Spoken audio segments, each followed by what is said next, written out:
ya Moms and Dad semuanya, balik lagi di acara Chit Chat dari sahabatku Dokter Anak bersama saya dengan Dokter Jessica Sofian dan juga dua teman yaitu adalah Dokter Madeline Ramdhani Jasin, spesialis anak. Halo Dokter Jessica, Halo. apa kabar? Baik Dok. Dokter Eno.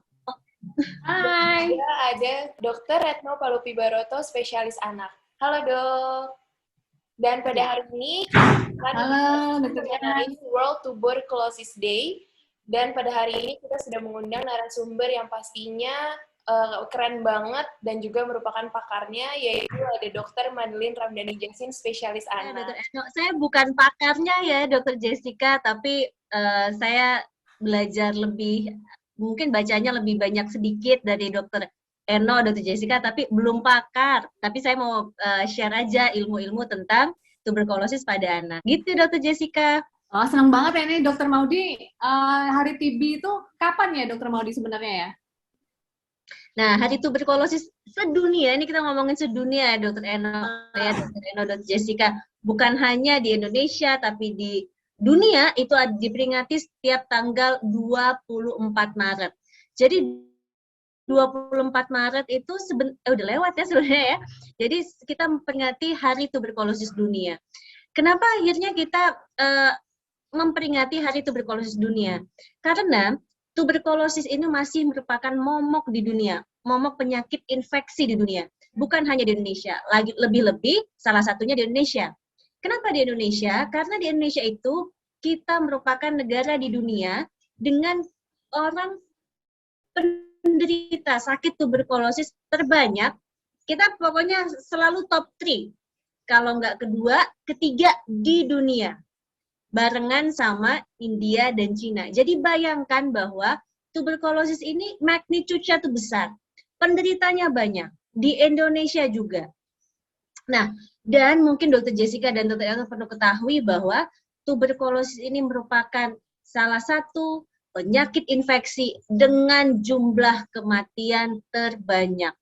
Jadi inilah sudah waktunya kita bicara lagi mengenai tuberkulosis dengan tema kalau tahun ini ya, tahun 2021 World Tuberculosis Day itu temanya adalah The Clock is Ticking. Waktu terus berdetak, angka kematian, angka kesakitan tuberkulosis masih tinggi. Dan itu harus kita bicarakan, makanya kita mau ngajak moms and dad semua, kita bicara mengenai tuberkulosis, gitu Dr. Eno dan Dr. Jessica. Oh, wow, ini banget ya Dokter Maudi, apalagi di kasus-kasus moms and dad pasti sudah banyak pertanyaan ya Dokter Jess ya. Ini sudah pasti sudah banyak pertanyaan. Dokternya lucu sekali. Oh iya, Dokter Jessica, Dr. Eno. Ya, Dokter Jessica, pertanyaan moms and dad apa aja nih mengenai TB ya? Atau biasanya moms and dad mengenalnya sebagai TBC ya? Atau banyak juga yang menyebutnya flek basah gitu. Mungkin Dokter Maudi, flek paru gitu. Dokter Maudi bisa menjelaskan nggak sih sebenarnya TBC pada anak itu bagaimana dokter? Baik, terima kasih Dokter Retno, Dokter Jessica. Jadi kita ngomongin tentang tuberkulosis. Bahasa di awam, tuberkulosis itu banyak sekali terminologinya. Ada yang bilang, tadi yang Dr. Eno bilang, flek basah. Ada yang bilang flek. Ada yang bilang TBC. Ada yang bilang TB. Ada yang bilang paru-paru basah. Nah, kita sekarang bikin terminologinya jadi satu. Kita bilang aja namanya tuberkulosis. Karena kalau terminologi itu kadang-kadang nggak semuanya betul ya, tepat gitu. Jadi kita bicarakan dalam satu terminologi namanya tuberkulosis atau TB. Nah, sebetulnya apa sih tuberkulosis atau TB ini? TB merupakan penyakit infeksi. Jadi ini penyakit infeksi. Kenapa infeksi? Karena ada kumannya. Kumannya yang dapat menyebabkan sakit. Kumannya itu apa sih? Nah, nama kumannya nih moms and dads, namanya adalah Mycobacterium tuberculosis. Nah, itu kumannya itu namanya. Kita bilangnya kuman TB aja deh. Nah, kuman TB ini nular dari mana? Kuman TB ini menular melalui droplet. Nah, moms and dads pasti sekarang udah awam ya, udah biasa dengar droplet. Kenapa? Karena zaman COVID begini, pasti udah tahu droplet itu apa sih? Droplet itu adalah percikan yang dikeluarkan dari orang yang sakit tuberkulosis dari mulut dan dari hidung pada saat dia bicara, bersin, atau batuk, dan percikan itu mengandung kuman Mycobacterium tuberculosis. Jadi pada saat ada orang sakit tuberkulosis, dia misalnya, haci, gitu ya, atau ngomong teriak-teriak gitu, gitu, kan keluar tuh dropletnya. Dan itu bisa dihirup oleh anak, apalagi kalau misalnya tinggalnya serumah, tinggalnya berdekatan, atau ada kontak erat. Nah, pada saat dihirup, maka bisalah anak itu mengalami terinfeksi tuberkulosis. Dan pada anak-anak yang lebih kecil, usianya masih muda, kurang dari 5 tahun, lebih-lebih kurang dari 2 tahun, dia mudah sekali untuk berkembang menjadi sakit tuberkulosis. Kenapa? Karena daya tahannya belum baik. Jadi, tuberkulosis itu kalau untuk menjawab pertanyaan Dr. Eno, itu penyakit infeksi ditularkannya melalui orang yang sakit, TB, kemudian dia batuk, bicara, teriak, keluarlah droplet, dihirup oleh anak. Nah, anaknya bisa menjadi sakit deh, begitu Dr. Eno. Iya dok, dan kemudian dok menyambung dari pengertian dari tuberkulosis sendiri nih dok, bagaimana cara kita mendeteksi TBC itu pada anak dok? Apakah TB pada anak itu berbeda dengan TB pada dewasa dok? Baik, terima kasih Dr. Jessica. Ini pertanyaan yang baik sekali dan Moms and Dads itu banyak yang nanya. Jadi apa gejala TB ya? Bagaimana kita mendeteksi? Pertama-tama tentu kita mendeteksi dari gejala. Gejalanya apa aja sih? Nah, pada anak ternyata gejalanya itu ya beda-beda tipis deh, Betty gitu. Beda-beda tipis deh sama gejala orang dewasa. Ada gejala utama yang harus kita pantau pada anak, atau misalnya ini adalah 4 gejala yang kita cari sebagai dokter ya. Kami sebagai dokter mencari pada anak apabila kita mencurigai ada tuberkulosis. Apa gejalanya? Pertama, demam 2 minggu atau lebih. Ada demam 2 minggu atau lebih. Biasanya gimana sih? Suhunya itu biasanya nggak tinggi-tinggi amat gitu. Sumeng-sumeng, tapi suhunya lebih tinggi dari biasa gitu. Ibunya biasanya walaupun tanpa termometer dia suka menyadari gitu. Kok suhunya anak saya itu lebih anget-anget ya dok ya. Nah, kalau di termometer ya biasanya 38, mungkin 378, 379, 38, sekian, tapi jarang yang dia tinggi sampai 39, enggak. Jadi dia ada demam tapi suhunya tidak tinggi 2 minggu atau lebih. Itu yang pertama yang kita cari. Yang kedua, batuk 2 minggu atau lebih.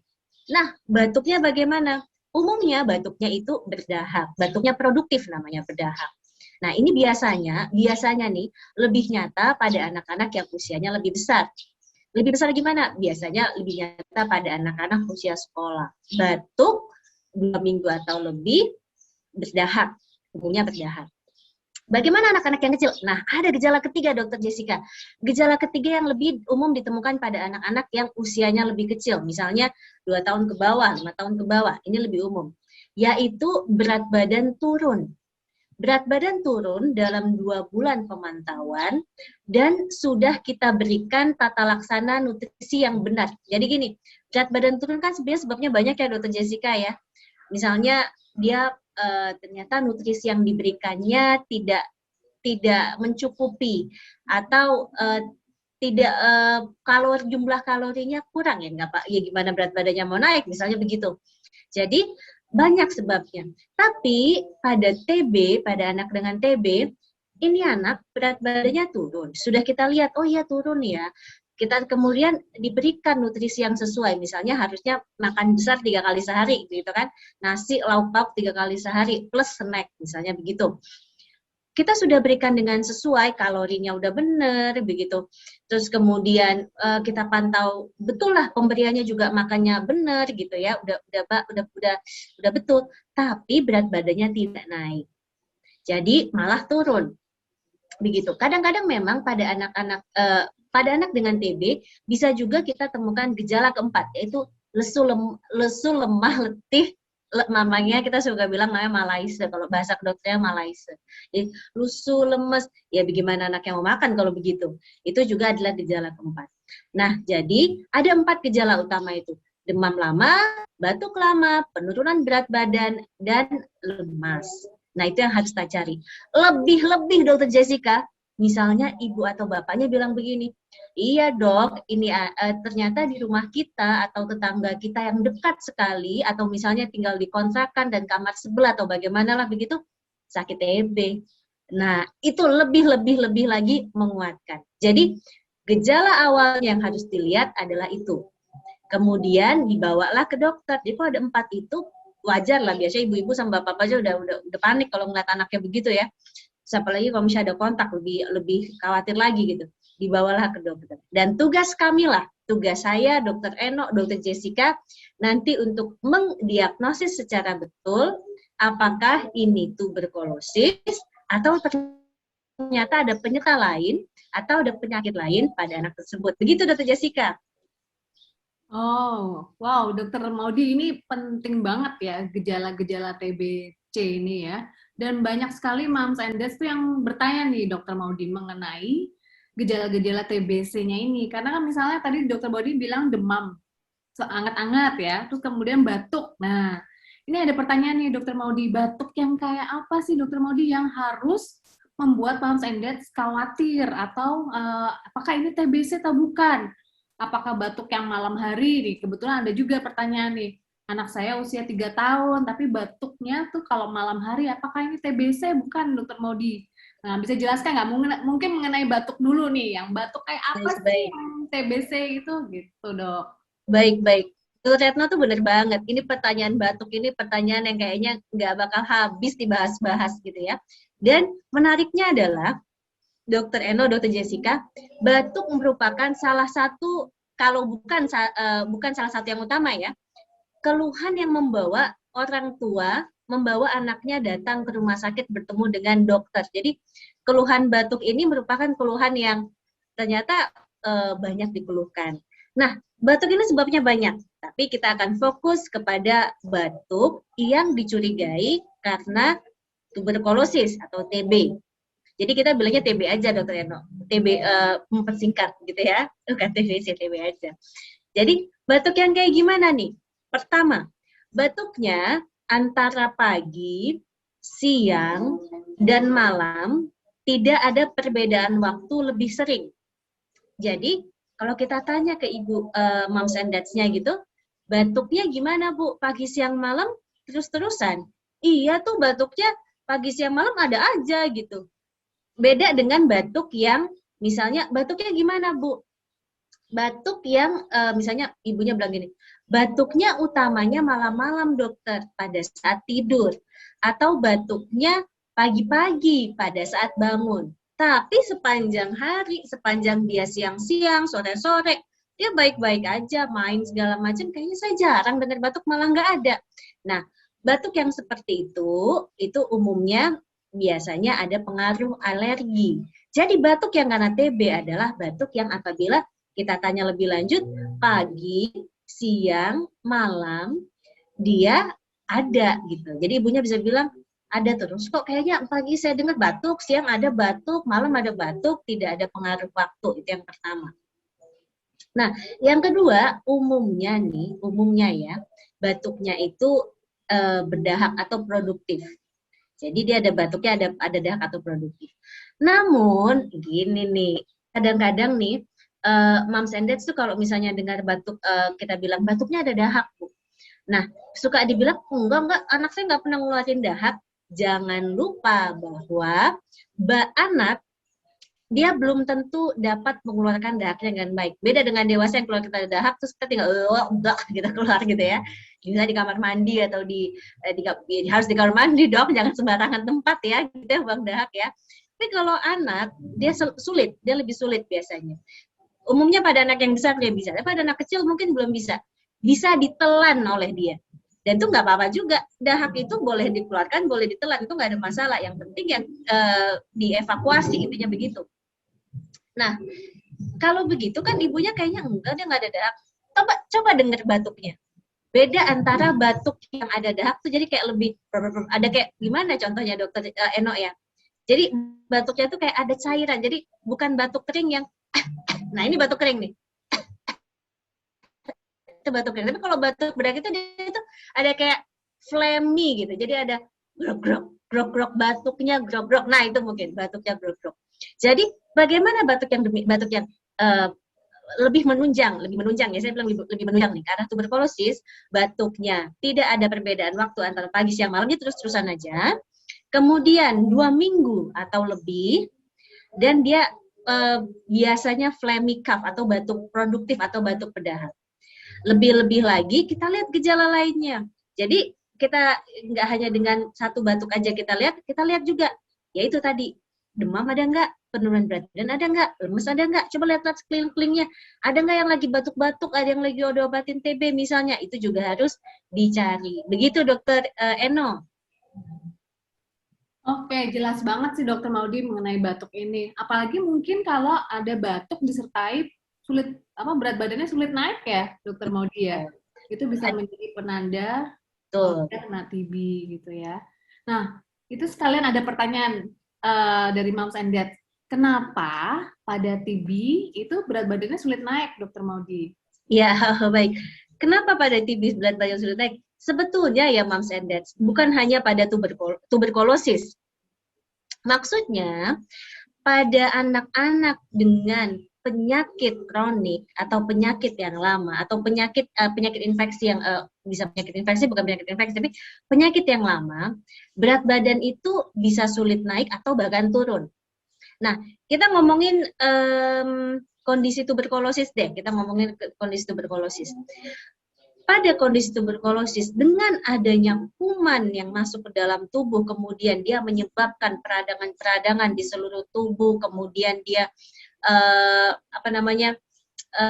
selain menyebabkan peradangan, dia tentu menyebabkan gejala-gejala, misalnya dia lemas dan lain-lain, ada kondisi hipermetabolik lagi. Tentu, jadi kalori yang biasa didapatkan dengan dosis yang biasa begitu, itu akan habis dipakai dalam tubuh. Lebih-lebih lagi anaknya nanti pakai lemes lah, pagi nggak mau makan, tentu makin habis begitu. Jadi akhirnya berat badannya turun. Umumnya pada anak-anak yang dengan penyakit yang kronik, nggak hanya tuberkulosis, misalnya di bidangnya Dokter Eno, gagal ginjal atau penyakit ginjal, dia juga berat badannya bisa turun. Pada penyakit kronik ada kondisi peradangan lama, kemudian kondisi hipermetabolik, itu akan membuat kalori yang dipakai akhirnya habis untuk kondisi-kondisi tersebut. Begitu. Salah satunya adalah tuberkulosis. Tuberkulosis bukan penyakit kronik yang biasanya berlangsung lama, 2 minggu atau itu lama lah ya. Nah, itu akhirnya makin habislah berat badan, makin turunlah berat badan. Makanya penting sekali untuk dideteksi dini, dideteksi cepat, diobati tepat, supaya pertumbuhan anak kembali baik, kembali normal, dan perkembangannya juga tidak terganggu. Begitu Dokter Eno. Jadi memang ternyata Dokter Maudi bahwa berat badan anak yang turun itu bisa kita harus waspada terhadap terjadinya penyakit tuberkulosis ya Dok. Dan kemudian ada yang bertanya nih Dok, jadi apakah tuberkulosis pada anak itu bisa menular Dok? Jessica benar sekali bahwa penurunan berat badan itu merupakan salah satu tanda yang harus diwaspadai oleh orang tua, yang kemudian itu harus dibawa untuk evaluasi ke dokter, terlepas sebabnya tuberkulosis atau bukan tuberkulosis. Jadi memang berat badan yang tidak naik itu banyak sekali sebabnya Dokter Jessica, dan penyakit-penyakit juga banyak penyebabnya selain tuberkulosis. Nah, tapi untuk di Indonesia, karena di Indonesia ini merupakan negara endemis TB, maka salah satu penyebab yang harus kita cari adalah TB atau tuberkulosis. Tetapi itu bukan satu-satunya penyakit yang menyebabkan demikian. Tentu nanti perlu dicari lagi kemungkinan ke arah yang lain apabila ternyata ada gejala-gejala lain yang perlu kita evaluasi. Itu untuk menjawab pertanyaan berat badan Jessica. Pertanyaan kedua tadi apa ya Dokter Jessica? Saya lupa. Ini Dok, mengenai apakah bahwa TBC pada anak itu menular Dok? Dan apakah dapat menularkan ke orang tuanya malah Dok? Baik. Nah, apakah TB pada anak menular? Nah, ini adalah pertanyaan yang juga sering ditanyakan, tidak hanya oleh moms and dads, tapi ternyata tenaga kesehatan juga banyak menanyakan ini. Kalau TB dewasa itu jelas dia menular. Kenapa? Karena kuman TB pada penderita dewasa, dia lebih banyak, Dokter Jessica. Yang pertama, dia kumannya lebih banyak.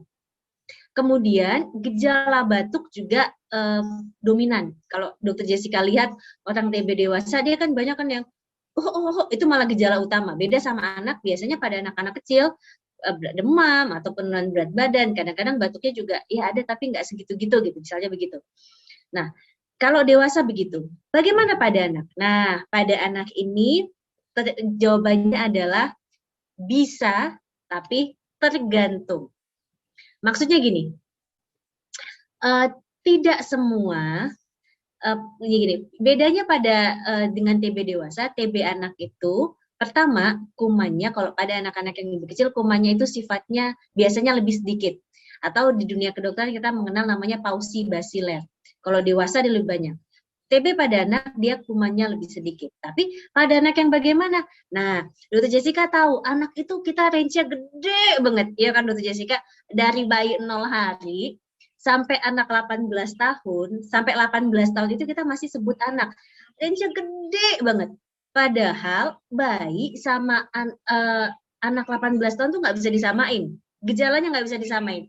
Bisa jadi sangat berbeda, begitu. Nah, bagaimana TB anak yang menularkan? Jadi TB anak bisa menularkan. Bagaimana TB anak yang menularkan? Apabila dia anaknya usianya, biasanya anak usia lebih besar, anak usia besar. Anak usia besar itu usia berapa sih? Ada yang bilang 10-14 tahun. Dia lebih banyak menularkan. Kenapa? Gejala batuknya juga lebih dominan biasanya. Dan kita bisa kuman TB-nya juga bisa kita dapatkan dari dahak gitu.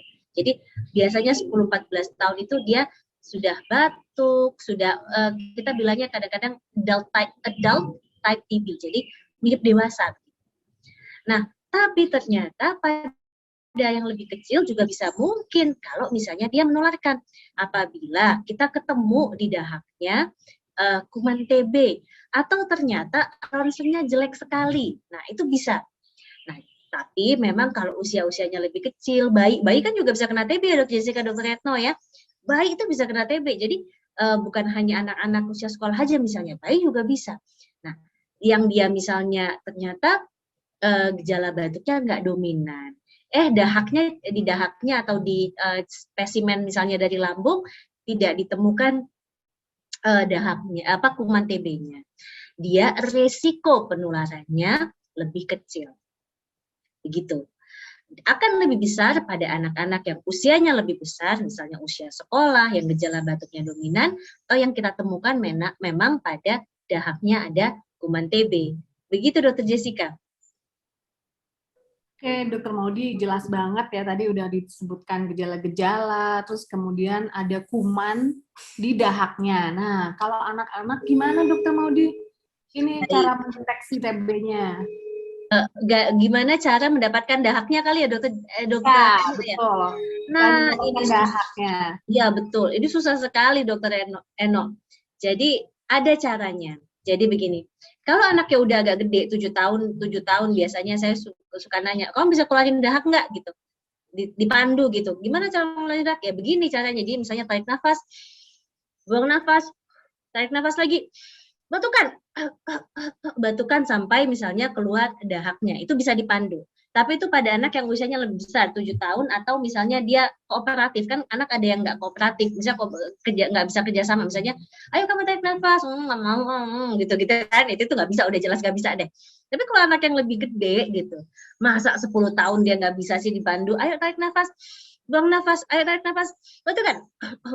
Keluarin gitu. Biasanya misalnya pagi hari dia akan lebih banyak terkumpul dahaknya, kita bisa minta. Nah, bagaimana kalau nggak bisa? Nah, kalau nggak bisa nih Dokter Eno, kalau anaknya dirawat di rumah sakit nih, dulu sebelum zaman pandemi, ini saya ngomongin sebelum zaman pandemi ya, sebelum zaman pandemi ada teknik namanya induksi sputum. Itu bisa dilakukan di rawat jalan. Dokter Jessica, Dokter Eno pasti sudah tahu dan sudah awam lah, misalnya sudah biasa. Jadi anaknya diuap dengan 2 kali, setelah diuap itu nanti dia diharapkan bisa mengeluarkan dahak lebih banyak. Kalau nggak bisa kita akan sedot. Nah, sedot dari mana? Dari hidung dan dari mulut. Begitu. Tapi sejak masa pandemi ini kita lebih hati-hati melakukan tindakan yang dapat mengeluarkan droplet-droplet atau tindakan yang disebut aerosol gitu ya, aerosolisasi. Itu kan salah satu tindakan uap, tindakan penyedotan, itu kan tindakan yang dapat menyebabkan aerosol lah, keluar aerosol ke udara begitu. Jadi kita hati-hati. Jadi kalau misalnya anaknya rawat, sebetulnya kita bisa pakai spesimen bilas lambung. Itu biasa kita lakukan pada saat kita pasiennya dirawat. Jadi ada tekniknya lah. Itu moms and dads mungkin tidak perlu tahu detail atau nanti bisa jelaskan apabila ingin tahu oleh dokter-dokter yang memegang anak-anak moms and dads. Jadi tekniknya bilas lambung. Tapi bagaimana kalau misalnya nggak bisa dapat bilas lambung, nggak bisa dapat dahak, induksi sputum nggak boleh, nggak bisa dapatlah semua. Jangan lupa bahwa kami sebagai dokter nih, dokter Jessica, dokter Eno, dokter Dea juga ya, atau dokter-dokter moms and dads semua, dokter-dokter kita sudah dibekali dengan ilmu-ilmu bahwa ternyata ada beberapa cara lain kita untuk mendiagnosis tuberkulosis. Misalnya kita tidak mendapatkan spesimen dahaknya. Kita nanti bisa juga melakukan pemeriksaan mantu atau pemeriksaan IGRA. Kita bisa melakukan pemeriksaan X-ray atau ronsen. Nanti kita lihat kita evaluasi semuanya keseluruhannya bersamaan dengan gejalanya. Nanti kita lihat apakah dia sesuai tuberkulosis dan diobati atau tidak, dan kita cari penyebab lainnya. Begitu Dokter Eno. Yes. Dokter Jessica ada yang mau nanya. Gila, Dokter Jessica silahkan. Banyak banget dok dari pertanyaan moms and dads itu menanyakan dok, apakah bahwa tuberkulosis itu sama dengan flek paru dok, atau yang biasa mereka sebut sebagai paru-paru basah seperti itu dok? Baik, nah ini pertanyaannya juga banyak Dok Jessica, makanya tadi saya awal sempat bilang sama Dr. Jessica, nah bisa sama bisa beda, kita nggak tahu. Kadang-kadang nih di awam, di non medis gitu ya, ada batuk-batuk, ada batuk dahak, kemudian misalnya udah pernah diperiksa ronsen. Kadang-kadang supaya mempermudah, ibunya, bapaknya bilangnya, iya nih flek atau paru-paru basah atau apa gitu ya. Tapi ternyata itu terminologinya mungkin terminologi yang dianggap flek atau paru-paru basah oleh moms and dads, itu berbeda dengan terminologi kami TB. Jadi itu bisa jadi sama, bisa jadi enggak, itu namanya aja yang beragam gitu. Cuman makanya kita seragamkan sama-sama, namanya TB. Nah, kalau misalnya nanti ada moms atau dads yang nanya gitu ya, anak saya dibilang flek, itu TB bukan sih? Kita tanya lagi, gejalanya bagaimana? Apakah ada batuk, yang tadi 4 gejala kardinal, batuk, demam, penurunan berat badan, lemas, malaise, lesu, begitu ya. Kemudian X-ray, dahaknya bagaimana, X-ray-nya bagaimana, pemeriksaan mantu atau IGRA-nya bagaimana. Ternyata menunjang, oh itu betul yang disebut tuberkulosis. Tapi misalnya ada lagi yang bilang, anak saya dibilang flek dok, apakah itu flek itu maksudnya TB atau paru-paru basah maksudnya TB? Gejalanya bagaimana? Ada demam, ada sesak, tapi diobatin 5 hari di rumah sakit, bagus tuh, sembuh, nggak ada gejala sisa, berat badannya naik sekarang, bagus, nggak ada ini, nggak ada itu gitu. Oh mungkin bukan tuberkulosis yang kita pikirkan sama-sama maksudnya. Mungkin itu adalah radang paru atau pneumonia. Jadi terminologi itu banyak sekali, tapi kalau misalnya TB kita samakan terminologinya adalah yang kita bicarakan sekarang, penyakit yang disebabkan oleh infeksi atau kuman Mycobacterium tuberculosis. Begitu Dr. Jessica, semoga jelas. Dr. Maudi menceritakan tentang era pandemi. Nah, ada moms and dads yang bertanya Dr. Maudi, pada era pandemi ini, apakah anak yang kena TB, anak yang sudah ada TB-nya, akan lebih rentan terkena COVID dibanding anak yang sehat? Bagaimana, Dok? Baik, terima kasih, Dokter Eno. Nah, jadi begini, memang sekarang ini ya, udah mulai banyak paper-paper atau penelitian-penelitian ya. Apakah anak tuberkulosis dia lebih gampang sakit COVID? Gitu ya. Nah, ternyata begini, kalau misalnya nih ada anak sakit tuberkulosis, tapi dia menjalankan protokol kesehatan dengan benar, misalnya begini, dia nggak keluar kalau nggak perlu, dia selalu jaga jarak, pakai masker jika dibutuhkan, tentu resikonya tidak akan berbeda dan tidak akan jauh berbeda dengan orang yang juga melakukan itu gitu. Jadi resiko kena sakit atau terpapar dengan orang COVID tidak berbeda. Tetapi ini ada tetapinya. Kalau orang sakit TB, dia kena COVID, nah itu yang bisa lebih berat atau penyembuhannya lebih lama, atau ada paper yang bilang resiko kematiannya lebih tinggi. Kenapa bisa begitu? Nah, kalau TB, dia kenanya di mana sih utamanya? Organ utama sakit di mana sih? Paru-paru jelas. Sistem saluran nafas paru-paru.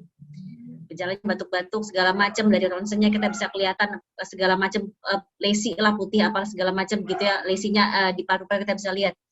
TB organ utamanya yang kena sakitnya paru. Nah, COVID organ utamanya sakitnya yang kena apa? Saluran nafas, paru.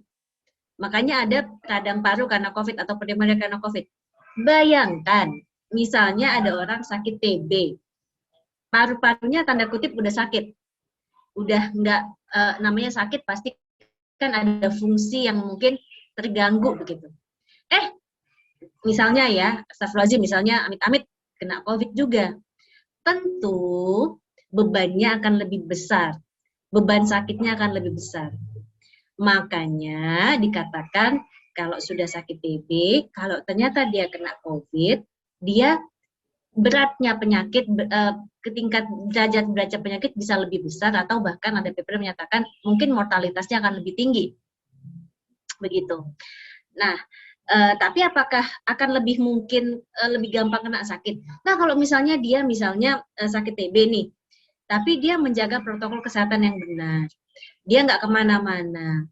Mungkin paparan yang mungkin terjadi mungkin pada saat dia ke rumah sakit, misalnya ya, pada saat dia ke rumah sakit, kontrol ke dokter gitu, mungkin paparannya di situ. Tapi kalau misalnya dia melakukan dengan protokolnya dengan baik gitu ya, pakai masker, jaga jarak segala macam, mungkin itu bisa diminimalisir.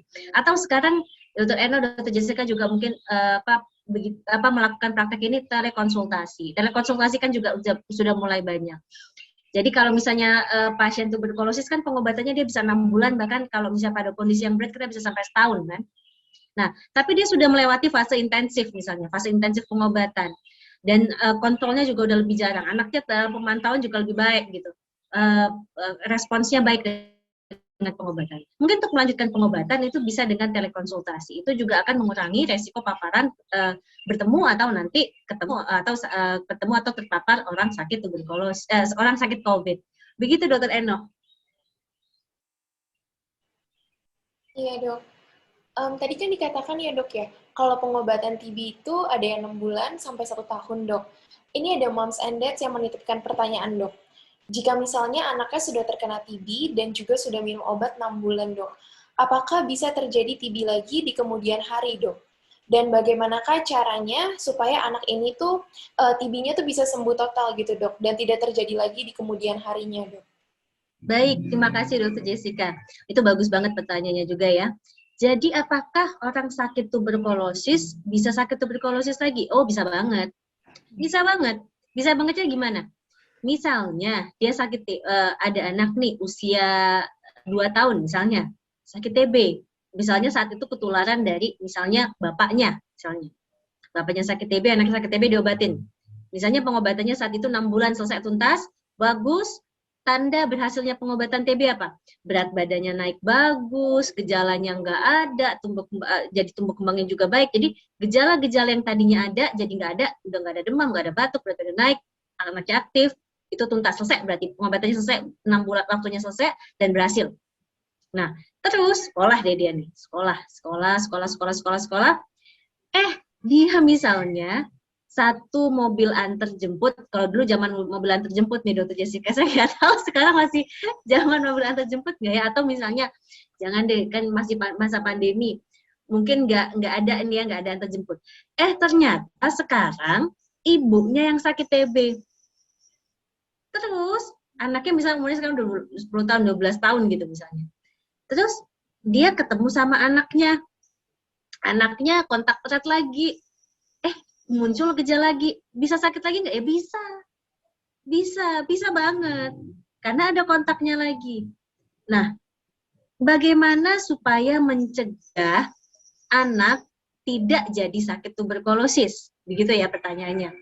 Pertama adalah daya tahan harus baik. Kita harus jaga daya tahan imunitas pada anak yang baik. Jadi gimana jaga daya tahan yang baik? Tentu yang pertama, nutrisi harus baik. Nutrisi harus bagus, makannya harus bagus, jelas itu jelas lah. Itu adalah dasar untuk daya tahan tubuh yang baik. Udah begitu bagaimana? Yang sekitar-sekitarnya, lingkungannya harus bagus, hygiene-nya harus bagus, tidurnya harus baik. Karena ada banyak penelitian juga yang membilang tidur, lingkungan yang bagus itu juga berkaitan dengan daya tahan tubuh, begitu kan? Jadi jaga daya tahan tubuh yang baik. Itu dapat mengurangi resiko sakit tuberkulosis. Nah, bagaimana pada anak-anak yang nanti misalnya usianya lebih kecil atau punya faktor resiko? Anak usia kurang dari 5 tahun atau punya faktor resiko. Faktor resiko misalnya apa aja? Misalnya anaknya, anaknya ada penyakit lain. Misalnya ternyata punya penyakit ginjal, misalnya ternyata ada lupus, misalnya ternyata ada HIV, misalnya begitu ya. Kalau misalnya dia terpapar dengan orang sakit tuberkulosis, kita bisa memberikan terapi pencegahan. Nah, ada terapi pencegahan yang bisa diberikan oleh dokter kepada populasi-populasi beresiko, diberikan selama 6 bulan, tapi obatnya hanya satu macam obat tuberkulosis, itu dapat mengurangi bahkan sampai lebih dari 50%, 60% ke atas, 60% kurang lebih ya, resiko untuk sakit tuberkulosis. Tetapi yang pertama tentu jaga daya tahan tubuh yang baik. Berikan nutrisi yang baik. Itu sangat membantu untuk menjaga daya tahan tubuh supaya tidak sakit tuberkulosis. Yang kedua adalah sekarang kita mengenal ada terapi pencegahan tuberkulosis pada kelompok-kelompok yang beresiko, anak kurang dari 5 tahun atau ada penyakit lainnya yang menyertai. Begitu Dr. Jessica. Apakah ada yang belum saya jawab, Dr. Jessica? Sudah semua, Dok. Sudah jelas banget. Tapi mungkin Dr. Retno ada satu pertanyaan lagi dari Moms and Dads yang masih belum kita tanyakan ya, Dok? Ya, betul. Ada pertanyaan mengenai imunisasi, Dr. Maudi. Penting banget ya, mengenai imunisasi. Nah, pertanyaannya adalah ada dua, Dok. Apakah dengan imunisasi kita jadi tidak kena TB lagi? Nah, terus kedua, mengapa sekarang imunisasi BCG itu sekarang diberikan sebelum usia 1 bulan? Nah, itu ada penjelasannya nggak, Dr. Maudi? Baik. Terima kasih, Dr. Eno. Nah, kebetulan nih, kita juga lagi banyak pelatihan vaksin kita juga banyak dilatih juga nih, Dr. Eno terutama juga ya. Jadi, imunisasi untuk melindungi terhadap sakit tuberkulosis apa sih? Imunisasi BCG. BCG diberikan kapan? Sekarang dengan jadwal vaksin tahun 2020. Jadi Moms and Dads harus menyaksikan tayangan kami di Sahabatku Dokter Anak mengenai jadwal vaksinasi terbaru menurut INDAI tahun 2020. Itu ada di IG kita juga, Sahabatku Dokter Anak. Kita berikan sekarang 1 bulan dari lahir, dapat segera setelah lahir sampai 1 bulan. Dulu sampai 3 bulan gitu ya. Kenapa sekarang kita berikan lebih dini? Ternyata nih, itu dapat melindungi bahkan sampai 90% sakit TB atau bahkan sakit TB berat. Jadi efek proteksinya bagus begitu. Nah, apakah sampai bisa nggak kena sakit TB sama sekali gitu? Sampai 100% nggak kena sakit TB di dunia ini ya, Dr. Eno, Dr. Jessica, tentu nggak ada yang 100% gitu ya, Dr. Jessica, Dr. Eno ya. Nggak ada yang 100% lah, kita udah sama-sama tahu deh. Nah, masih bisa, tapi kalau misalnya akhirnya sakit TB itu melindungi terhadap sakit TB berat. Nah, jangan lupa bahwa TB itu bisa berat loh, Dr. Jessica, Dr. Eno. Saya mungkin tadi belum sempat bilang, TB itu bisa berat. Kenapa? TB itu kenapa kita juga harus pahami dia bahaya gitu ya. Dia bisa kena dari ujung kaki sampai ujung kepala, itu bisa kena TB. Bisa kena otak jadinya meningitis TB. Bisa kena mata, jadinya okular TB. Bisa kena kelenjar getah bening, jadinya limfonodi TB. Bisa kena paru-paru, ya itu jelas TB paru lah ya.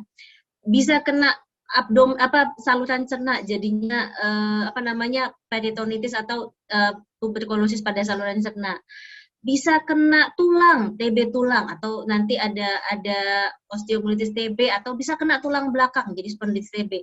Dan itu kalau misalnya kena organ-organ yang vital, misalnya kena jantung juga bisa, misalnya kena otak, kena tulang belakang. Bayangkan itu nanti ada masalah otak, anaknya jadi mungkin perkembangannya sangat-sangat terganggu, mungkin nanti selesainya juga setelah pengobatan selesai atau setelah sembuh ada gejala sisa yang kita kenal, misalnya nanti jadi spastik, palsi cerebral, atau dia bungkuk nggak bisa jalan akhir-akhirnya nanti, atau ada gangguan nanti pada gerak tubuh, kan kita nggak mau begitu gitu kan tentu kita nggak mau. Nah, jadi penting sekali kita buat nanti akhirnya mencegah untuk sampai ya tidak sakit TB, bahkan ya kalau misalnya akhirnya sakit ya tidak berat, begitu Dokter Jessica, Dokter Eno, gitu Dok. Jadi juga tadi sudah dijelaskan ya Dok sama Dokter Maudy bahwa dari gejalanya, kemudian juga apakah TBC itu sama dengan flek paru atau tidak, dan juga bahkan sampai dijelaskan gimana caranya di era pandemi ini untuk mencegah TBC tersebut ya Dok. Mungkin sedikit dari Dokter Maudy, apakah ada pesan untuk moms and dads di rumah nih Dok? Moms and dads, follower, dan yang terus mendukung kami di Sahabatku Dokter Anak dalam menyebarkan informasi untuk moms and dads mengenai kesehatan anak. Bagaimana? Yang penting adalah kita mengenali gejala-gejala yang kita harus tahu. Ini mungkin TB nggak ya? Nah, gejalanya apa? 4. Demam lebih dari 2 minggu, batuk lebih dari 2 minggu, ada penurunan berat badan, ada lemas, lebih-lebih lagi ada kontak, ada orang sakit tuberkulosis di sekitarnya. Nah, itu. Dan kalau misalnya ada begitu, bawalah ke dokter buat dievaluasi tuberkulosis. Nah, kalau betul tuberkulosis ya diobati. Nah, yang kedua yang harus saya kasih tahu lagi adalah sekarang kita mengenal pengobatan pencegahan tuberkulosis. Pada apa saja? Pada anak-anak yang beresiko. Apa anak yang beresiko? Anak 5 tahun atau kurang, atau anak dengan sudah lebih besar, lebih dari 5 tahun, tetapi dia, mohon maaf, ada kondisi penyerta, ada sakit penyerta. Dan itu bisa diberikan pencegahan supaya tidak sakit tuberkulosis. Jangan lupa, vaksinasi BCG dapat melindungi terhadap sakit tuberkulosis atau sakit tuberkulosis berat. Demikian Dr. Jessica, Dr. Eno. Iya, terima kasih Dr. Maudy. Berarti moms and dads jangan lupa ya untuk melakukan imunisasi BCG kepada anak-anaknya untuk mencegah tuberkulosis ini. Kalau gitu, untuk chit-chat hari ini di episode 10 World Tuberculosis Day akan diakhiri. Kalau gitu, terima kasih banyak Dr. Maudy untuk ilmunya pada hari ini. Makasih Dr. Eno. Ya, sampai ketemu lagi Moms and Dads di chit-chat berikutnya.